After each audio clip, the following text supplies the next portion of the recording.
So hi guys, I found a very important blog on different tech stacks explained.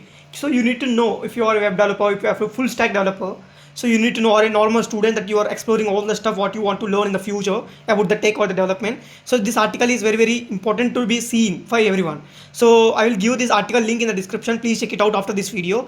So let us read this article and understand what they are trying to say, and let us understand what are the different types of stack exist in the market. So they are saying in every evolving landscape of web development, understanding the concept of technology stack is a crucial for developers. Okay, a a technology stack often refers as tech stack. Yeah, technology stack, we simply call it as tech stack, is a combination of programming languages. We can be using multiple languages inside a tech stack, that's no problem. So frameworks, libraries, tools, and technologies used in development and deploy for a software application. So it encompasses all components required to build and fully functional web application, and front-end uses interface to block the backend server-side logic and database management. So let's see all the stuff. What are the technologies that we have, or the tech stacks we have? So what are the different programming languages that mixing to have a tech stack? So let's see that. So the choose of tech stack depends on various factors such as project requirement, scalability, performance, and development team expertise. Let's say you have a team of the Python developers, then you can go for Django. Or if you have a team of Java developers, you can go for Spring Boot. And generally nowadays the student and all the community, YouTube community, have mainly have the JavaScript community, JavaScript ecosystem. So they will choose the MERN Stack as their option. Okay, and these all factors also depends, and the team expertise also depends on the tech stack that you are choosing, right? So one notable trend in modern web development tech stack is the rise of headless CMS, which is content management system. So a typical tech stack consists of three main parts. Any of the software, we have three things, which is front end. Here you can see front end, we have back end, and we have database over here. Any software that you take, or any web development, any full stack developer you take, that stack, that application has to be contain all these three stuff. That is dependent on which stack that you are choosing, but all the tech stack contains these three parts. Okay, so in the front end we can have all these technologies. Let's see some of the technologies. So the front end, also known as client side means us, those who are using the application. Those guys are known as client sides or clients. Okay, responsible for the user interface, and it includes technologies like, yeah, main technology starts with HTML. Without this HTML, the front end is not there. HTML, CSS, JavaScript, along with frameworks, yeah, these three are compulsory from the front end. Any tech stack you choose, even though you choose the Spring Boot, you definitely need to learn JavaScript. It's very important. And the frameworks, libraries such as React, Angular, these two are popular libraries, and Angular is from Google, and we have Vue.js as well for front end. And for comparison of popular frameworks, you can click here and you can read in the document, but that's not needed. These two are popular frameworks for your front end. Okay, now if you want to see the backend applications, so front end is nothing but the UI, the UI that you are seeing, and the backend is nothing but if you click this button, you are going to redirect to some other page. So that logic is handled by the backend.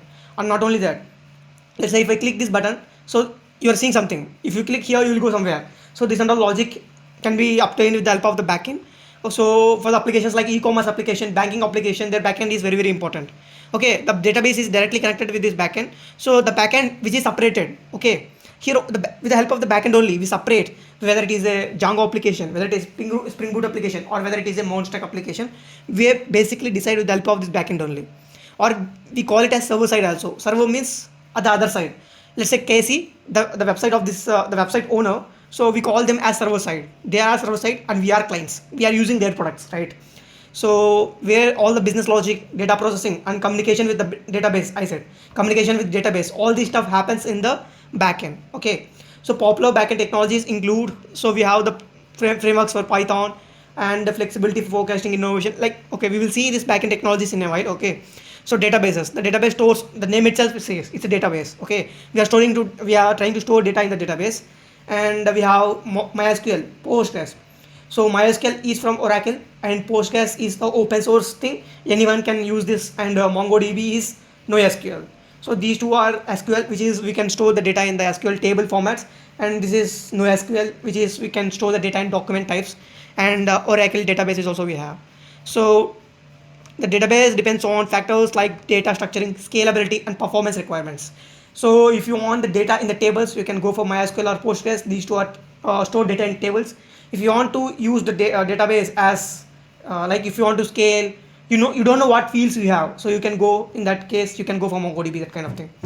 So there's so many database players are there in the market, like Oracle, CDC, like Chase data capture. Okay, these are all things is a thing. Okay, so layers of tech stack. For having a tech stack, you need to have operating system, right?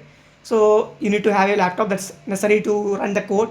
So you can have any of these things like Linux, Windows, Mac, anything. Okay, so web server. What is this web server? Web server is nothing but a server which, like internet, you can think of HTTP is a protocol. Okay, we have web servers. We can make web servers with the help of this protocol. So what web servers include Apache, Nginx, Microsoft IIS. Okay, and server-side programming language and frameworks.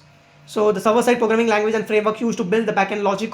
So the main backend logic that you write in the backend, here you can see the backend logic that you write mainly depends on the backend framework. If you are using Python, you can go with Django framework. If you are using Ruby on Rails, you can go with this Ruby on Rails. You can go with Ruby. If you are using Java, this is one of the popular thing that used in the market. You can go with Spring, or if you are using PHP, you can go with Laravel. So these are the server side things, that these are the backend things that are very important. And database management, DBMS we call short, in short. And the popular options, we have the database. For database we have MySQL, Postgres, MongoDB, Oracle. Already we have discussed this. And for the client side, we know already HTML, CSS, JS, and React, Angular we can go with. So popular tech stack for web development, we have already seen all this type. So the popular things that are available in the market, so we have given some shortcut names, and we can call that. So first shortcut name, that is LAMP. So LAMP here nothing but L means Linux, A means Apache, M means MySQL, P means PHP. Okay, the PHP is responsible for the server-side scripting language used for development dynamic web applications. Okay, this is basically for the front end and all the stuff. And Apache, the web server, responsible for the backend service things, server-side things, server-side web pages. And MySQL is a database. You can see all the three has been covered here. And then Linux is the operating system. So that's why we call it as LAMP stack. Okay, and the next important thing is the MERN stack. So here M stands for MongoDB, E stands for Express.js, A stands for Angular, N stands for Node.js. So this is the backend, this is the front end, and this is also the backend, and this is the database. So you can understand the stuff what is meant by MERN here. So each and every letter has some meaning in this MERN. So this is also not that much popular nowadays.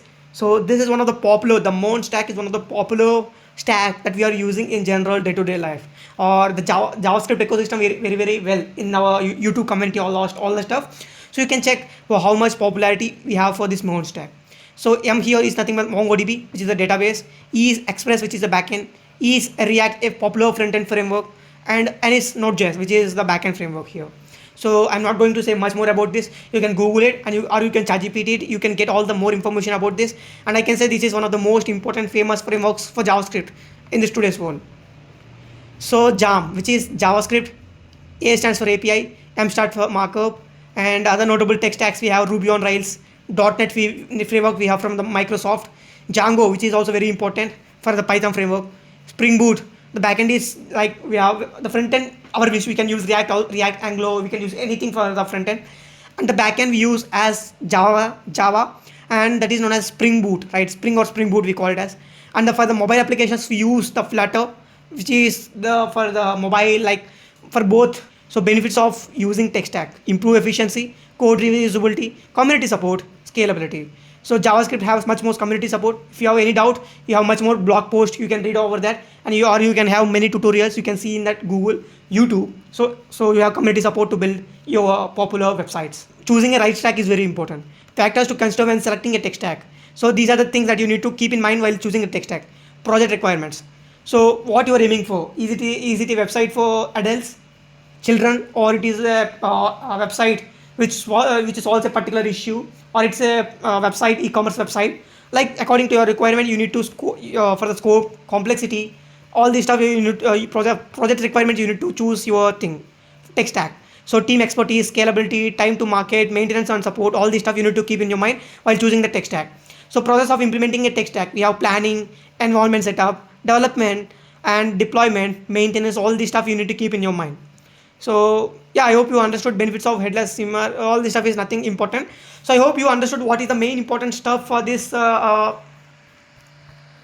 yeah, So different tech stacks. I hope you understood in this video what are the popular tech stacks. So we have the MERN Stack and the Spring Boot. These are the popular frameworks that I can say. If you understand this video, please do like, share, and subscribe for this video.